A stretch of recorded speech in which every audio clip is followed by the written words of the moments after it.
Diletíssimos irmãos e caros amigos, estamos em nossa segunda quarta-feira, né, do mês de dezembro, o mês do Natal, aproximando-nos dessa data tão bonita, e aqui estamos para cultuar ao Senhor e conduzir o nosso culto com o santo objetivo de engrandecer o nome do Senhor, louvando ao Senhor na beleza da sua santidade. Sejam bem-vindos ao nosso culto, os que estão acompanhando hoje, tanto quanto aqueles que posteriormente venham a acessá-lo para acompanhar também. Que Deus estenda sobre todos sua grande bênção, sua paz e que haja desejo sincero de sempre estar na presença do Senhor. Vamos então, com toda ligeireza, pedir o nosso PIB Informa para que estejamos atualizados das coisas que temos a cumprir e a fazer. Então, vamos ao PIB Informa.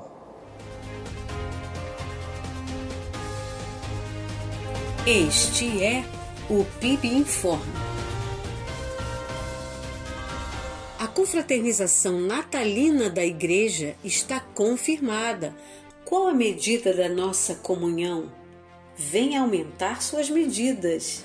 Respeitaremos todas as medidas de prevenção da Covid-19. Jantar de Natal, dia 18 de dezembro, às 19h30. R$20 por pessoa. Vaga. A igreja tem uma vaga de auxiliar administrativo. Os interessados devem encaminhar seu currículo para o e-mail administração@pibjpa.org. Atividades de dezembro, 6 a 10, semana de oração, 7 horas às 7h30 pelo Zoom. Dia 12, dia da Bíblia. Dia 14, entrega de cestas básicas. Dia 18, encontro virtual Kids no Zoom, 16 horas. Confraternização natalina da igreja, 19 horas. Dia 19, Assembleia Administrativa. Musical de Natal, manhã e noite. Dia 25, celebração de Natal, 19 horas. Dia 31, culto de vigília, 20 horas às 21h30. Confraternização livre. Kit centenário. O kit com Bíblia, manancial, camisa e ecobag terá o preço de R$150 e poderá ser pago em até 3 vezes. Estarão à venda também os itens de maneira individual. Consulte os valores com o diácono Alexandre Teixeira. Compras aos domingos, manhã e noite, com o diácono Alexandre Teixeira, no saguão da igreja. E de segunda a sexta-feira, com o irmão Daniel na secretaria. Este foi o PIB Informa. Bem informados, vamos abrir a palavra de Deus no Salmo 39, versos 12 e 13. Salmo 39, 12 e 13. Os irmãos acompanharão com o texto aí na tela para ficar mais fácil. Diz assim: Senhor, ouve minha oração e inclina os ouvidos ao meu clamor. Não te cales diante das minhas lágrimas, porque sou para contigo como um estrangeiro, um peregrino, como todos os meus pais. Desvia de mim o teu olhar para que eu me alegre antes que eu vá e deixe de existir. Com esse salmo, damos início ao nosso culto e vamos de imediato cantar o hino muito conhecido, muito apreciado, Aviva-nos. Então, cantemos Aviva-nos, Senhor, ó dá-nos teu poder, aviva-nos, Senhor, eis nossa petição, desperta-nos e renova-nos, é o que vamos cantar nessa hora. Cantemos com alegria Aviva-nos.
Depois de louvar ao Senhor, nós vamos nos dirigir a Deus em oração. Inclinemos todos em oração, você na sua casa, parando seus afazeres, para cultuar ao Senhor. Então, com o coração devotado, oremos ao Senhor nesse momento.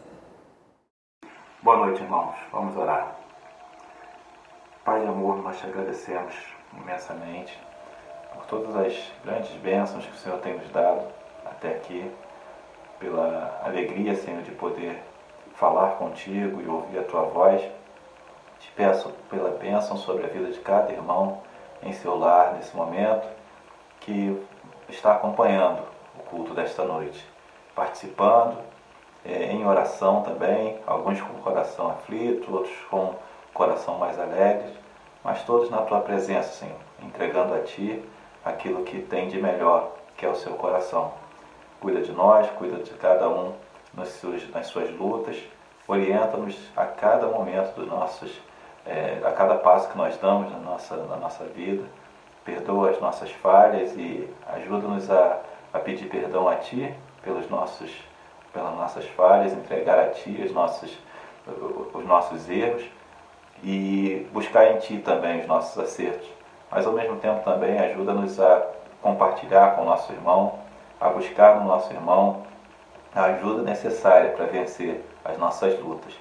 Cuida de nós, abençoa-nos nessa noite, em nome de Jesus. Amém. Meu amado, agora é hora de dedicar nossas vidas para que possamos, ao longo desse culto, estar fazendo esse momento agradável de culto ao Senhor, dedicando nossa vida. Esse momento do nosso culto vem sempre no início, para nos chamar a atenção a esse bom propósito de acompanhar o culto, de celebrar o culto, de participar do culto com o coração assim aberto, dedicado, aprendendo do Senhor com os cânticos, com a leitura, com a exposição, até mesmo com o cuidado nas orações. Dediquemos nossas vidas ao Senhor, enquanto vamos já fazer a intenção de dedicar também nossos dízimos e ofertas, né? Estivesse na igreja, viriam à frente entregar seus dízimos. Em casa, vamos fazer essa dedicação através do banco. Alguns irmãos passam aqui pela igreja e deixam aqui na secretaria ou sobem ao templo e colocam no seu lugar devido. Então, essa é a hora. lembrando sempre aos amados irmãos, esse é um momento pesado para a igreja, final de ano, os irmãos sabem que as despesas aumentam bastante, embora a gente tenha feito provisões, mas essa é uma hora sempre um pouco mais difícil. Vamos consagrar nossos dízimos, nossas ofertas. Se o irmão não tem feito isso, ore ao Senhor em seu coração, converse com Ele, veja que o Senhor aguarda a sua participação com alegria, sempre com alegria, sem pesar, sem tristeza, compreendendo o desafio dessa dádiva. Então vamos dedicar nossos dízimos, vejamos as contas, se eventualmente algum amigo nos acompanha, eis aí as nossas contas, pode então nos ajudar a partir daí. Vamos então em oração ouvir a música.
Agora que temos estado em oração, vamos, em voz alta, agradecer a Deus as dádivas e pedir a Ele que multiplique esses valores na mão dos nossos administradores. Oremos então. Senhor nosso Deus, louvamos o Teu nome, Senhor, pois só Tu és digno de toda a honra, de toda a glória, de todo o louvor, Pai. Nós te somos gratos, Senhor, porque a cada dia o Senhor nos sustenta, Senhor. Muito obrigado pela oportunidade, Senhor, de falarmos contigo a cada momento, Senhor. Também pelo motivo de irmos à Tua casa te louvar, Senhor. Muito obrigado pela vida do pastor Elias, pelos 50 anos de ministério do Teu servo, Pai. Continue sendo com ele, renovando as forças dele a cada dia, abençoando ricamente a sua família, Pai. Pai, abençoa a Tua igreja, Senhor, os lares da Tua igreja, que nós possamos estar sempre prontos a fazer a Tua vontade, Senhor, e a Tua obra, Pai. Muito obrigado pelo Teu cuidado, Pai. Dirige as nossas vidas, abençoa os enfermos da nossa igreja. Nós te oramos e te agradecemos no santo e precioso nome do Teu Filho amado Jesus. Amém.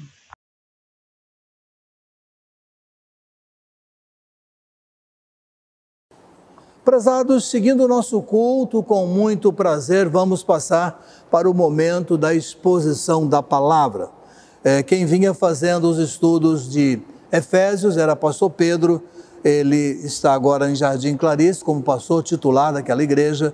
Nós vamos aos poucos cuidando disso. Abram suas Bíblias, portanto, para a carta de Paulo aos Efésios, capítulo 4, versos 17 a 21. Aos Efésios,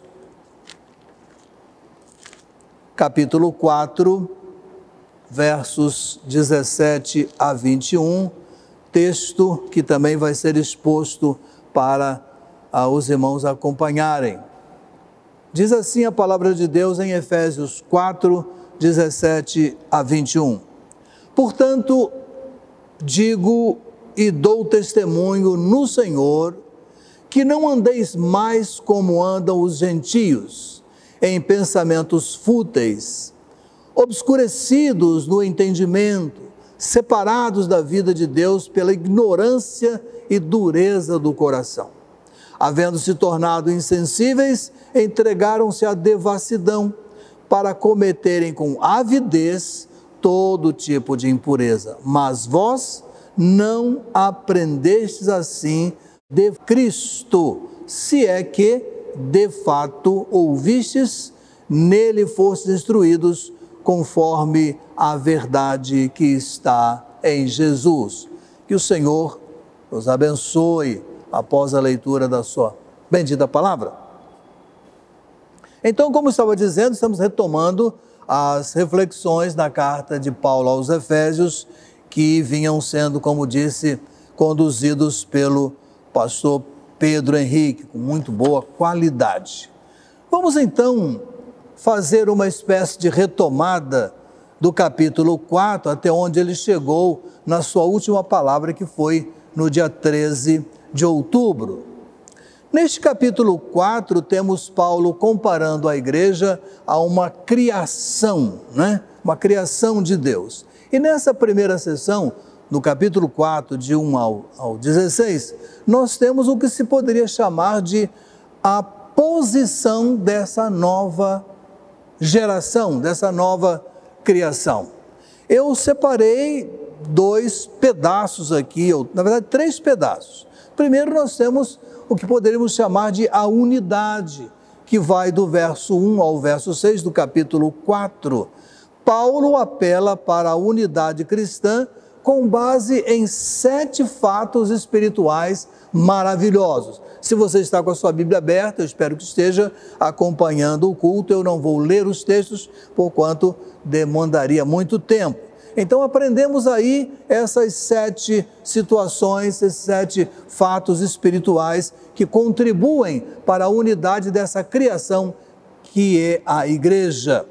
Temos um corpo, o corpo de Cristo, temos um Espírito, o Espírito Santo, temos uma esperança, a vida eterna, nós temos um só Senhor, o Deus Trino, nós temos uma fé, a fé cristã, nós temos um batismo, o batismo do Espírito no corpo de Cristo, e há um Deus Pai, que é o Pai Celestial. Então, a unidade está aqui. O que se constitui no unificador dessa igreja, que faz uma espécie de enliamento, costura dessas coisas todas? A obra de Cristo junta todas as seguintes coisas que passo a colocar. Primeiro, os dons que ele dá aos crentes, aos tementes a Deus, aos que o seguem. Quando isso se dá? Isso se dá após a ressurreição, a ascensão de Cristo, Quais foram estes dons? Capítulo 4, verso 11, nós temos o apostolado, a profecia, o evangelismo, o pastoreio e mestrado.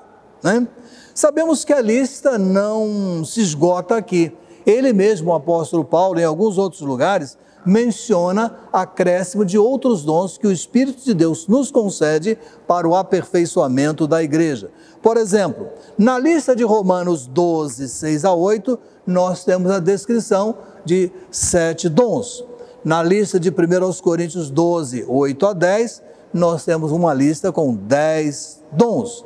Aqui com 4 ou 5, dependendo se separamos pastores e mestres ou pastores mestres.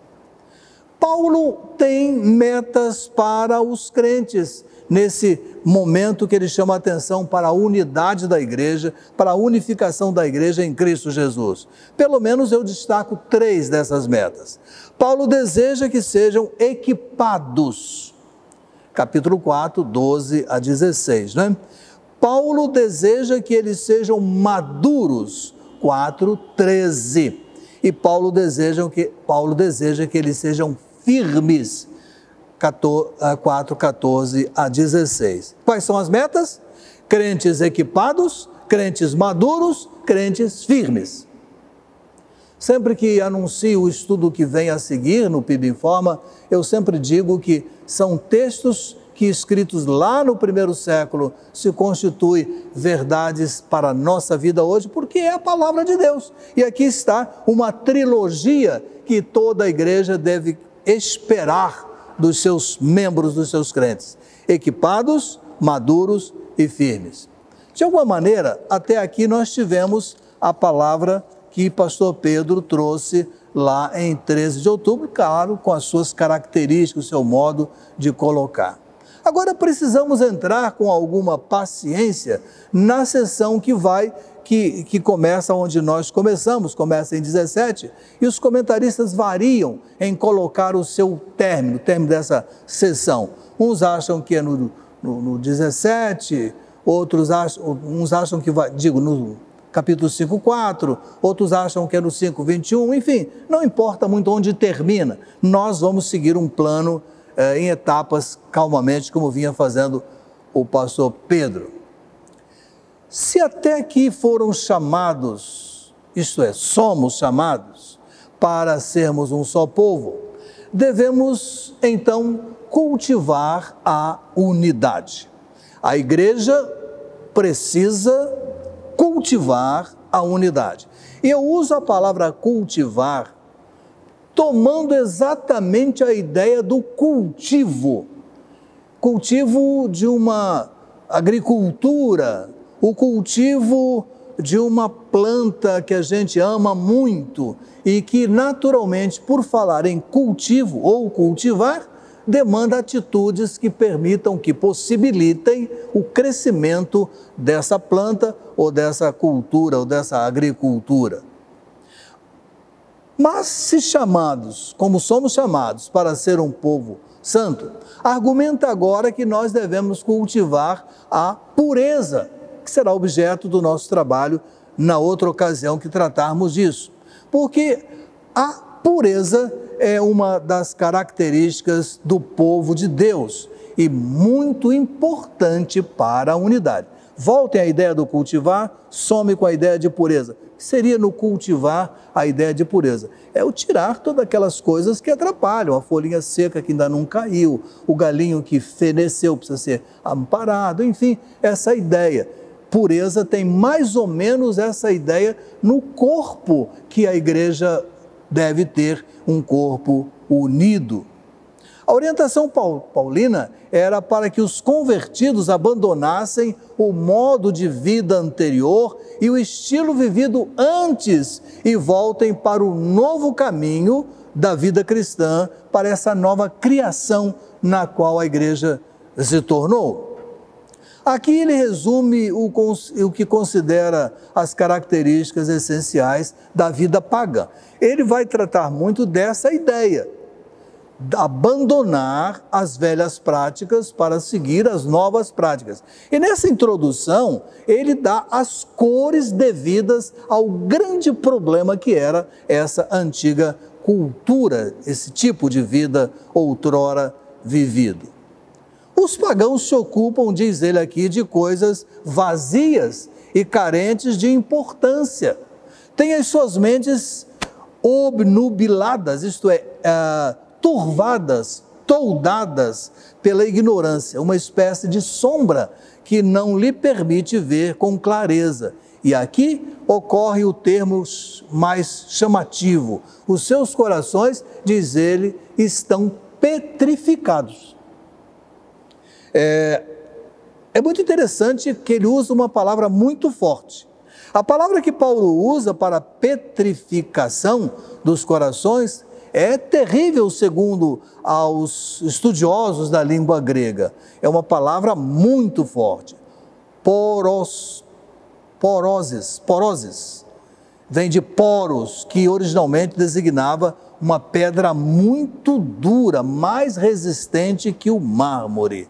Ele está querendo dizer que os que permaneciam, os que se detinham na velha cultura, vieram para a igreja, estão namorando essa vida antiga, os seus corações tornaram-se petrificados. O caminhar do pagão, o caminhar daquele que não aceitou o Senhor Jesus, é um caminhar de alguém petrificado, sem sentimentos.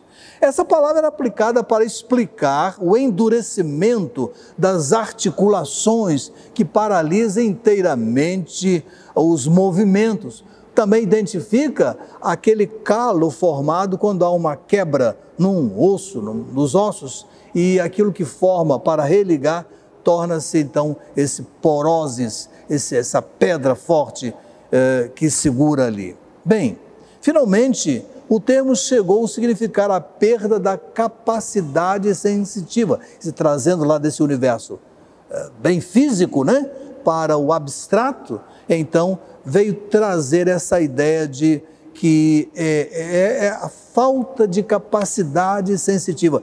Os que ele chama aqui, no nosso texto, obscurecidos, separados da vida de Deus pela ignorância e dureza do coração, havendo se tornado insensíveis, e aí vem a decorrência dessa insensibilidade. Esse é o grande apelo de Paulo. Ele evoca toda a sua autoridade apostolar e apela para que os convertidos abandonem totalmente esse antigo costume, vivendo agora a nova criação em unidade com Cristo. Ele suscita um confronto para eles, os pagãos se ocupam de coisas vazias e carentes de importância. Tem suas mentes assim toldadas, sombreadas pela ignorância. E aqui ocorre o termo mais chamativo: seus corações, insiste ele, estão petrificados. O cristão, contrariamente, é nova criação. Não pode ser assim.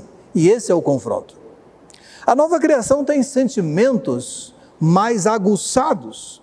Paulo diz aos Efésios que eles já não mais pertencem a essa classe. E um resumo pode ser: não mais andeis como andam os gentios.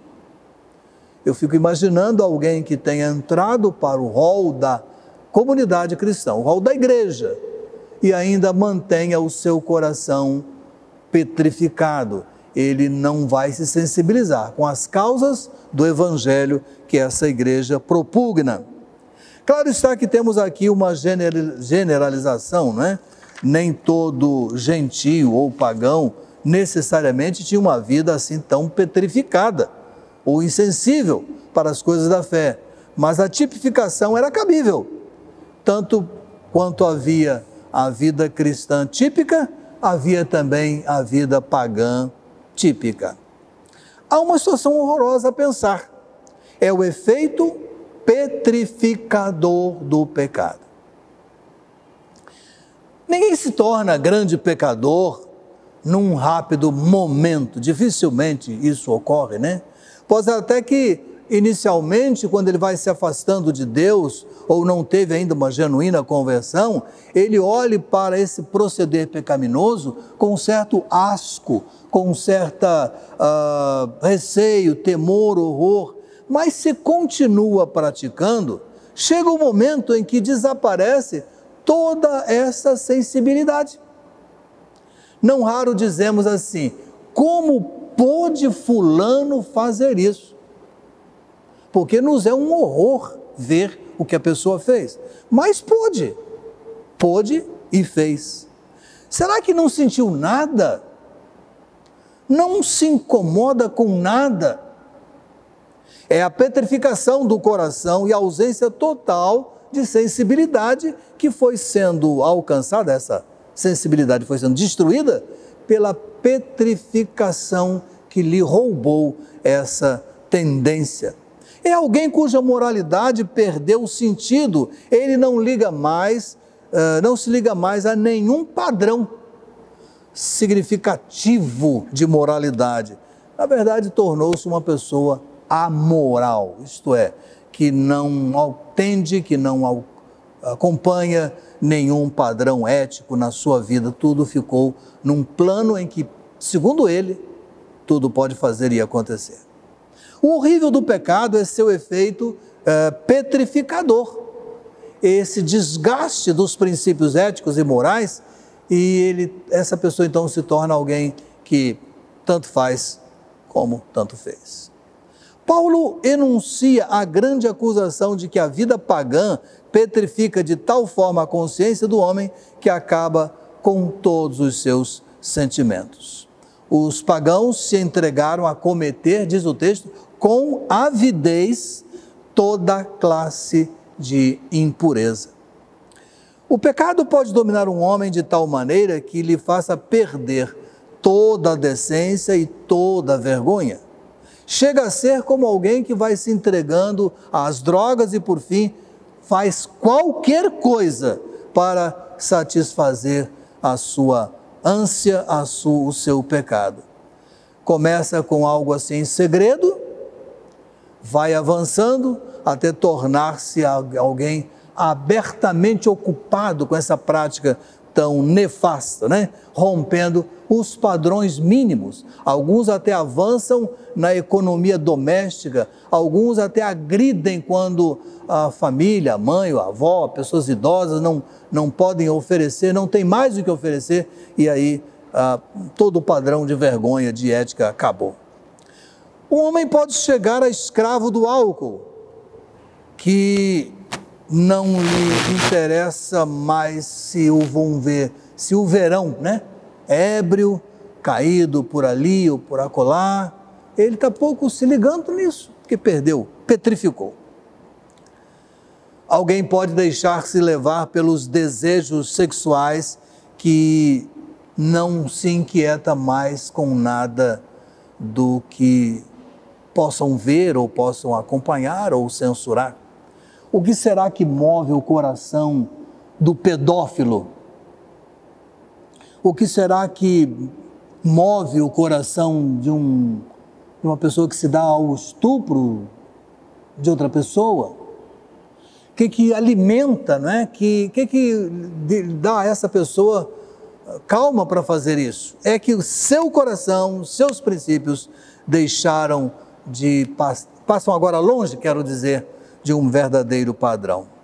No mundo pagão, o mundo sem Cristo, Paulo observa 3 coisas terríveis. Primeiro, via os corações dos homens tão petrificados que não tinham consciência das situações ou da situação pecaminosa em que viviam. Segundo, estavam tão dominados pelo pecado que tinham perdido qualquer vergonha e decência. Terceiro, estavam tão à mercê dos seus desejos que já não se preocupavam a fim de conseguir aquilo que queria, apesar de todo o transtorno causado, todas as pessoas ofendidas ou das inocências destruídas. O pecado no mundo sem Cristo de hoje em dia, os pecados são os mesmos.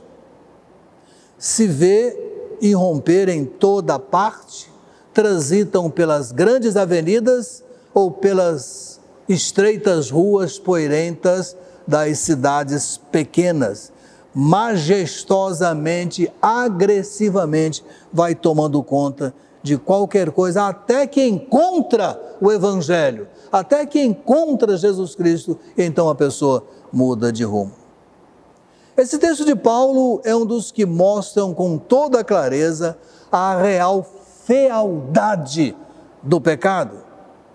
Ele diz que petrifica e esgota qualquer possibilidade de sentimentos viáveis, agradáveis, satisfatórios. Meus prezados, nós estamos cercados por mecanismos cuja função principal é amainar, clarear toda e qualquer fealdade, feiura do pecado. Somos bombardeados por uma argumentação insistente que tudo conduz para uma espécie de naturalismo, coisas naturais, explicáveis, é assim mesmo. E muitas vezes por meio de uma falácia, uma argumentação até mesmo inteligente, sutil, insidiosa, insinuante mesmo, vai penetrando, né?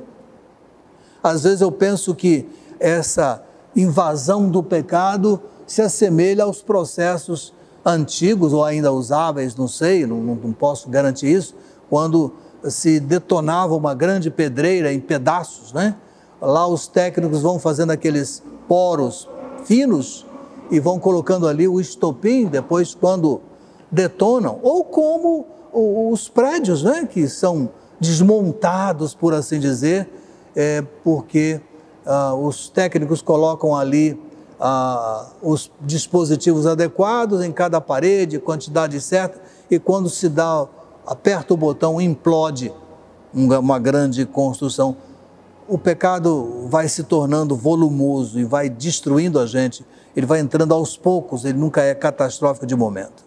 O que podemos entender é que Paulo está retratando o terrível caminho do mal, que começa com uma rejeição obstinada da verdade de Deus, verdade já conhecida. Ele se assustava com a possibilidade dos crentes efésios virem assim cantar novamente com aquele proceder que tinham antes. E eles, olha o perigo, se começam a permitir que isso cresça no seu coração, ele se tornará tão petrificado agora quanto era antes. A especialidade do nosso adversário, do nosso inimigo, é dizer-nos que não é bem assim. Não exatamente assim. Não é tão feio quanto possa parecer. O que sucede? Em primeiro lugar, vem a dureza do coração. Nós já vimos isso na história, não é? Não é bem assim que Deus falou, Ele quis dizer assim, assim, assim. Se você fizer, não vai ser exatamente assim. E aí, os irmãos sabem como é que a história começa. Nós entendemos que no viver que Paulo está dizendo, cuidado para não endurecer o vosso coração, porque o que vem a seguir é insensibilidade e as advertências perderão o seu valor. Dureza dos corações, depois a ignorância, sendo obscurecidos de entendimento, depois, consequentemente, alheios à vida de Deus, visto que Deus se volta contra eles, até que finalmente se tornam insensíveis, se entregam à dissolução para com avidez cometerem toda sorte de impureza. Nada os refreia, nada satisfaz os seus desejos.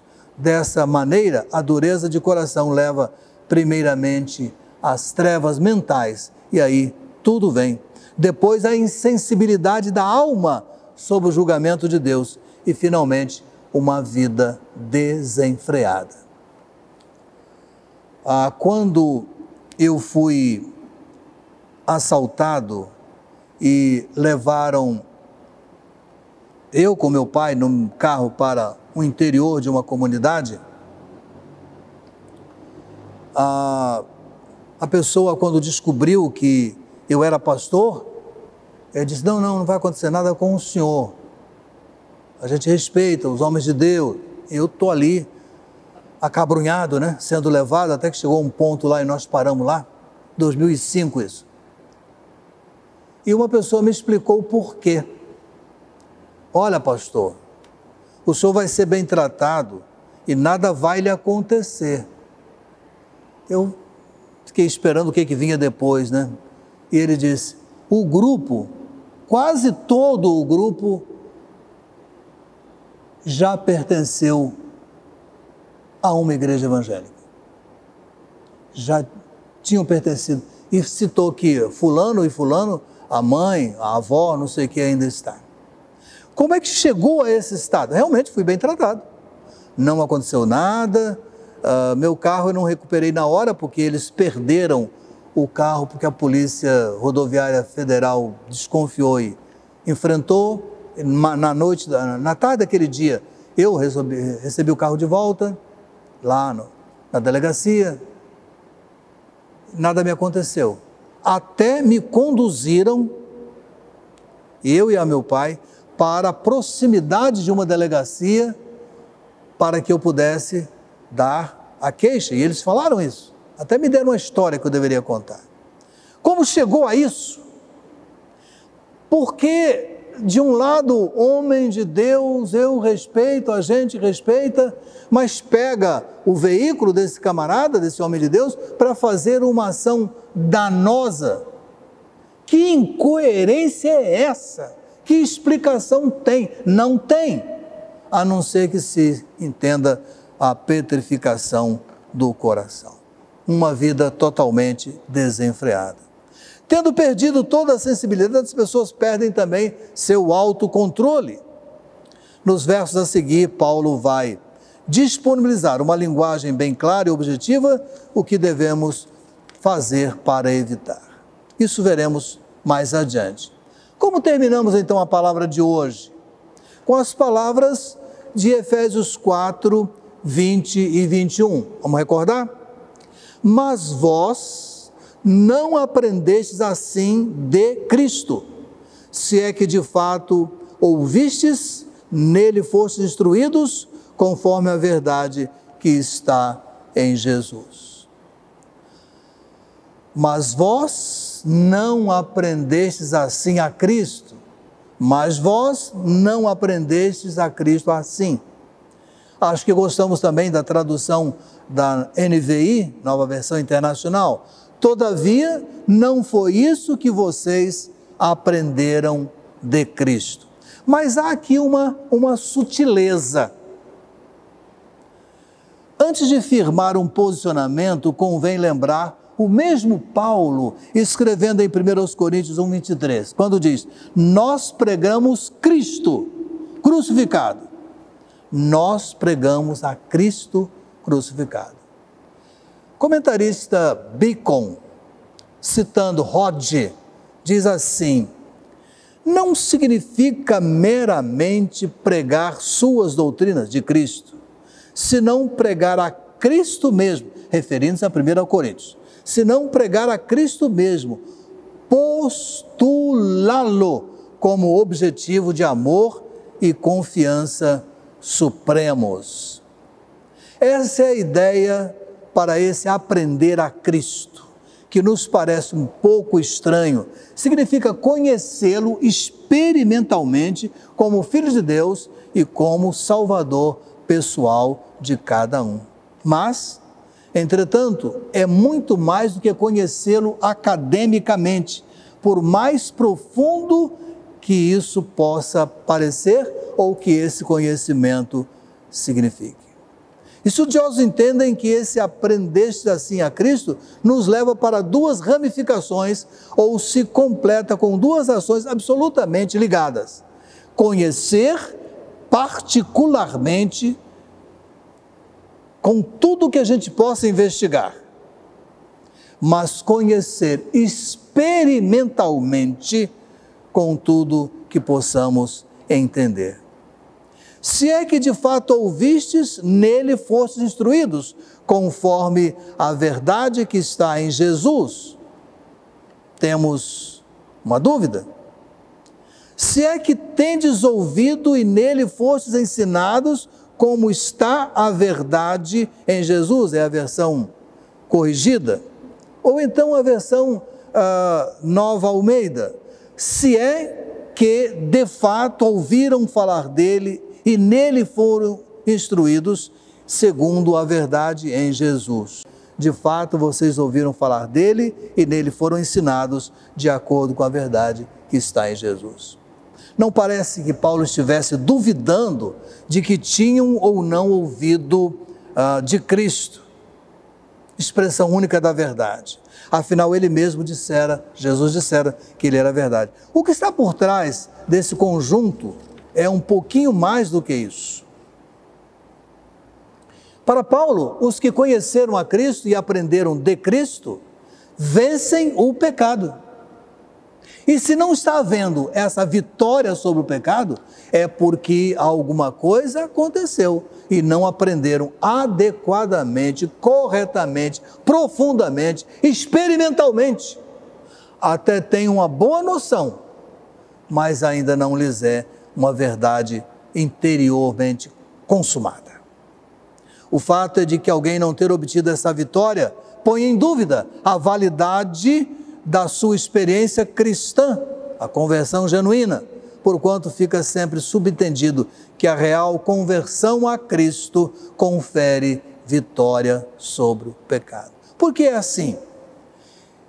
é porque deve haver a experiência de arrependimento e fé, já que a conversão consiste no duplo aspecto de arrependimento e fé. Que lições podemos tirar? Fechando então a nossa palavra. Primeiro, somos uma nova criação e devemos dizer aleluia, graças a Deus. Essa criação nova, o Senhor deseja equipar. Os dons foram dados para equipar e trazer bem à igreja. Esse equipamento tem um propósito da edificação da criação, a igreja, como um todo e nunca a glorificação pessoal de qualquer pessoa. Essa experiência de tornar a nova criação passa por um aprender a Cristo, um conhecer profundo e uma experiência igualmente profunda, e isso faz toda a diferença. O que será que aconteceu com Nicodemos, que acha que sabia tudo a respeito de Jesus, e Jesus lhe disse que ele precisava nascer de novo? Se temos essa experiência, isso comprova que vamos vencer o pecado. O pecado traz uma ação devastadora. Ele petrifica o coração. E quando isso acontece, esvai-se toda a sensibilidade. E cometem-se loucuras. Nos tornamos um sem noção. O pecado é algo muito feio e precisa ser repelido com toda a intensidade. Ainda que nosso adversário insista em colorir essa prática, insistindo em fazer-nos crer que não há essa fealdade toda. Mas há. Aprendemos que se dermos lugar ao pecado, ele se entroniza e passa a ditar as regras de nossa vida e se assemelha à ideia do coração petrificado, que não irradia, não recebe, não transmite, não tem mais sensibilidade. Daí que precisamos retornar a Efésios 4:20. Mas vós não aprendestes assim de Cristo. Queridos, retornemos sempre a esse primeiro amor e então nos será possível vencer as armadilhas insinuantes do pecado. Porque se o consumirmos, consumar, né? Se nós praticarmos, se nós permitirmos que ele tome lugar, corremos o risco da petrificação. E petrificação é antônimo de vida. E nós queremos viver. Que Deus nos ajude e nos abençoe. Amém.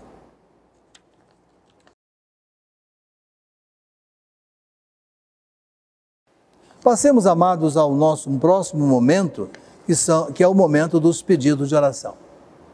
Quero ressaltar os idosos e depois dar uma outra palavrinha. Vamos orar nessa noite, vamos orar nessa noite por Afra Almeida Barbosa, Aira Furtado Matoso, doente há muito tempo, muitos anos, que não vem à igreja, Alaide Moraes de Sá, Alda Frontelmo de Almeida e Alda Moraes Dutra. Oremos. Deus e Pai, novamente renovamos a nossa experiência de começar o período de oração lembrando os mais idosos.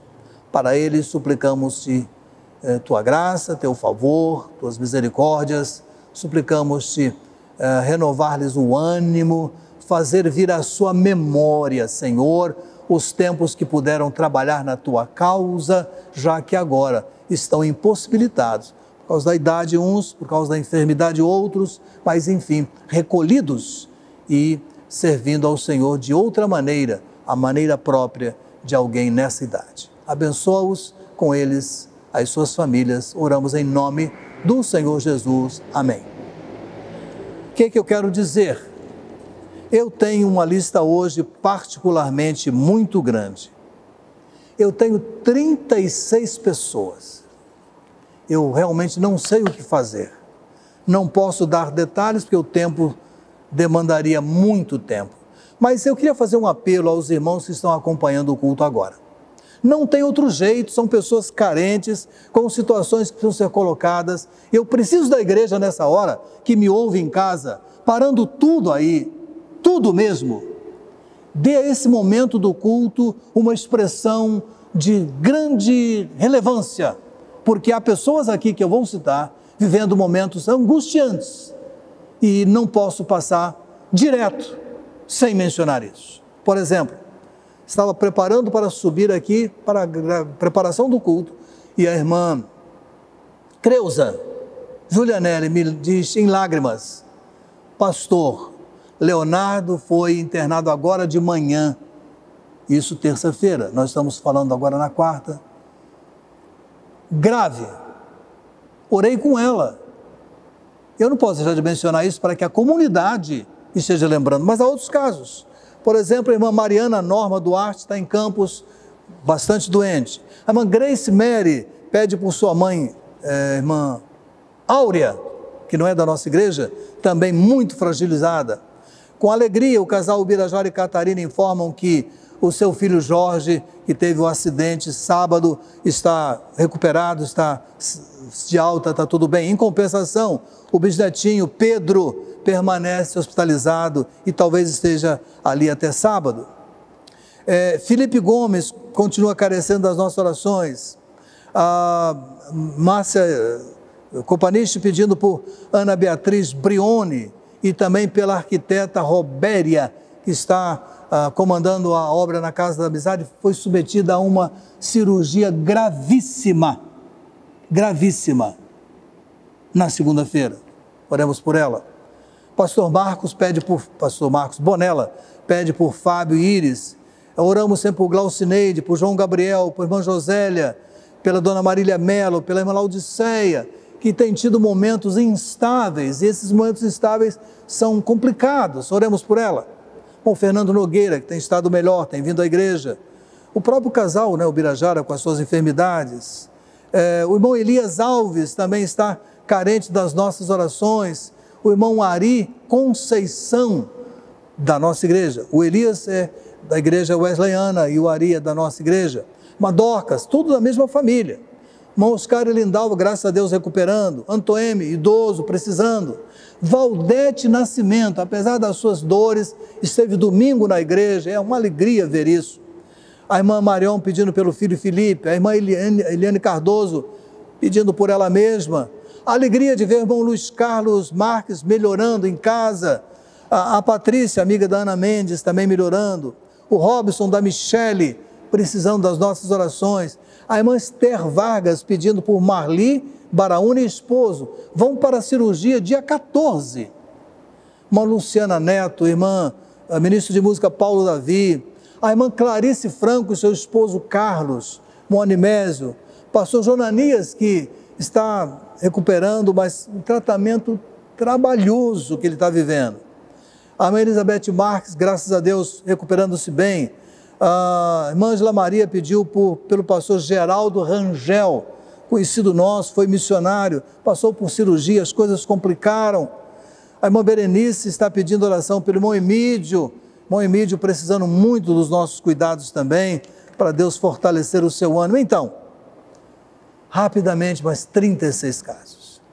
Não sei quais o irmão guardou, mas eu não tenho coragem de levantar essa lista e falar em pacote. Não, eu quero mencionar, nós estamos em comunidade, essa é a nossa igreja, são nossos irmãos. Vamos orar por eles. Deus e Pai, nos faltam até palavras para expressar quanto de solidariedade nós temos nessa hora ao suplicar por essas vidas. Não poderia repetir esses nomes em oração, mas ao repeti-los ainda agora, eu fiz com o coração voltado para o Senhor. E acho que a nossa igreja acompanhou esse momento assim também. Por isso, Pai amado, dispensa-lhes misericórdia, favor, recuperação e vontade do Senhor sobre essas vidas. Contempla, Pai amado, que nós estamos pedindo ao Senhor com o coração flamejante, compassivo, amando, e desejando que sobre eles venha o melhor das tuas bênçãos para a sua recuperação. Seja feita a tua vontade e atenda segundo o teu querer, pedimos-te em nome do Senhor Jesus. Amém. Mesma coisa com relação a esses tantos nomes do pessoal que acessa a igreja pelo site. São 16 nomes. Leonardo, Viviane, Robson, Márcio, Rosana, Flávia, Delane, Adriano, Davi, Ana Paula, Elisângela, Nicole, Gutenberg, Reinaldo, Milena, Lucimere. Ó Deus, temos dito isso ao Senhor tantas vezes. Essas pessoas almejam que esta igreja peça por suas vidas. Estamos renovando o nosso pedido. E o Senhor faça, por misericórdia, o melhor nessas vidas.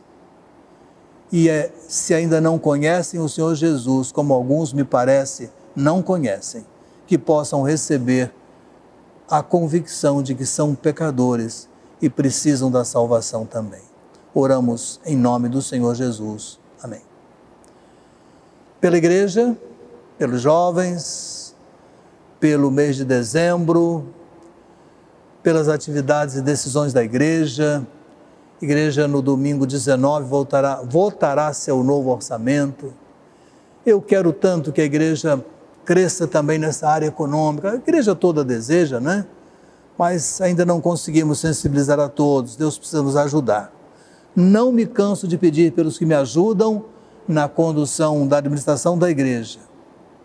E também pela nossa convenção, pelo nosso país, pela proteção diante dessa variante nova, que a gente ouve falar tanta coisa, né?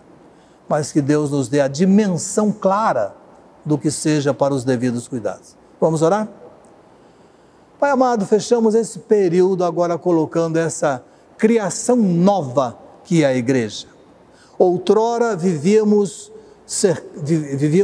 envolvidos pelo pecado e nós não percebíamos que estávamos fazendo as coisas que não agradavam ao Senhor, mas um dia Cristo Jesus entrou na nossa vida e nós compreendemos o nosso estado pecaminoso e buscamos a face do Senhor e nos convertemos ao Senhor e temos buscado aprender de Cristo Jesus para a nossa vida. Essa é a nossa igreja e nós clamamos pela vida da nossa igreja, pela vida dos crentes de nossa igreja, pela sua administração, pela sua economia, pelo planejamento, pela maneira de conduzir e pelo despertamento que sonhamos, que desejamos, que almejamos para um ano novo mais realizador. Pai amado, quanta alegria foi domingo descer o batistério, levar aquela irmã às águas. Oh, que saudade! E nós clamamos para que isso se renove muitas vezes, com toda a segurança, nesse ano que está para chegar. Oh Deus, mobiliza o teu povo, incomoda com o teu espírito, para que tenhamos uma igreja ativa, firme na tua palavra, que é o nosso principal slogan. Agora, Pai, abençoa-nos todos os momentos que temos e as situações que precisamos, e nós pedimos isso em nome do Senhor Jesus. Amém. Prezados, vamos cantar agora com alegria no coração o cântico Em Espírito e em Verdade, e com certeza foi o que a gente pretendeu fazer nessa hora de culto. Cantemos em Espírito e em Verdade.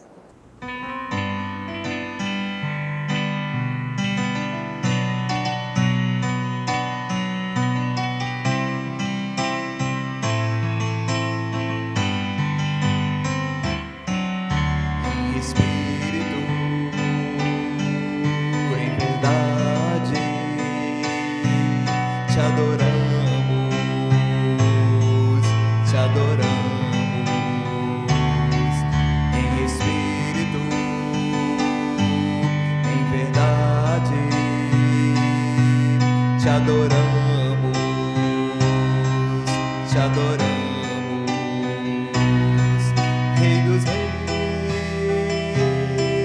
e Senhor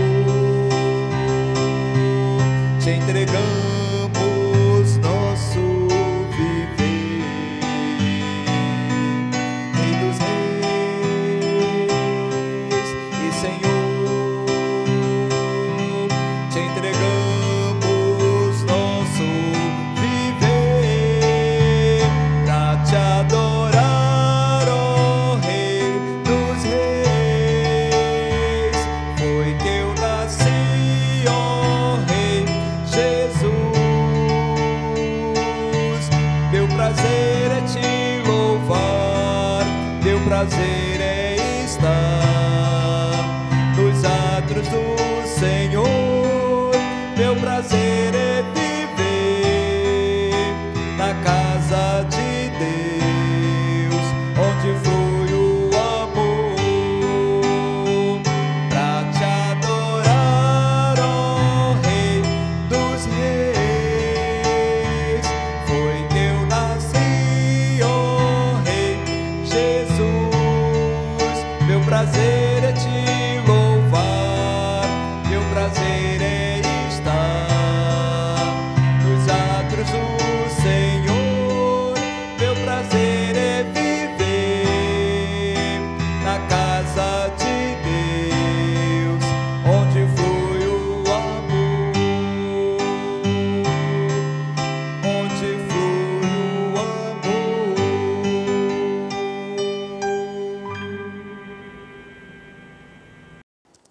Depois de louvar ao Senhor, já caminhando para o final, antes da oração, uma boa noite a todos. Alegria de ter podido participar nessa hora com os irmãos. Convite para domingo, dia da Bíblia, segundo domingo de dezembro. Esperamos os irmãos aqui com os devidos cuidados, mas eu convido os irmãos, os que podem, venham, porque Deus sabe quem pode e quem não pode, né? Então vamos fazer as coisas do modo que agrade a Deus, porque Ele nos conhece e sabe de todo o nosso caminhar e visita o nosso coração. Então, com responsabilidade, mas com alegria, estejamos aqui para o culto de domingo de manhã e domingo à noite. Deus a todos abençoe. Oremos então, encerrando o nosso culto. Amém. Boa noite, irmãos, oremos. Pai querido, obrigada, Senhor, por mais uma noite de estudo maravilhosa que o Senhor nos proporcionaste, Senhor, em que podemos aprender um pouco mais de Tua palavra, Senhor Jesus, e que possamos colocar em prática, Senhor, o nosso amor, Senhor.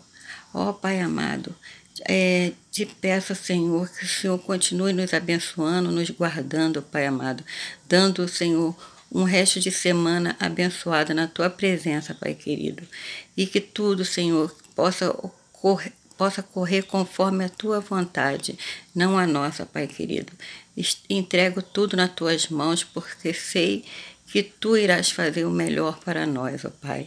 Nos dê uma noite de bênção abençoada, Senhor Jesus, e que tudo seja para a honra e para a glória do Teu nome, tudo o que fizermos, Senhor Jesus. Perdoa os nossos pecados, livra-nos do mal, é o que eu te peço, em nome de Jesus. Amém.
Obrigado por acompanhar a nossa transmissão. Nossos cultos são transmitidos pelo YouTube aos domingos, às 10h15 e às 19 horas. e às quartas-feiras, às 20 horas, horário de Brasília. Para saber mais sobre o nosso trabalho e entrar em contato conosco, acesse o site www.pibjpa.org. Confira também as nossas redes sociais no Facebook e Instagram.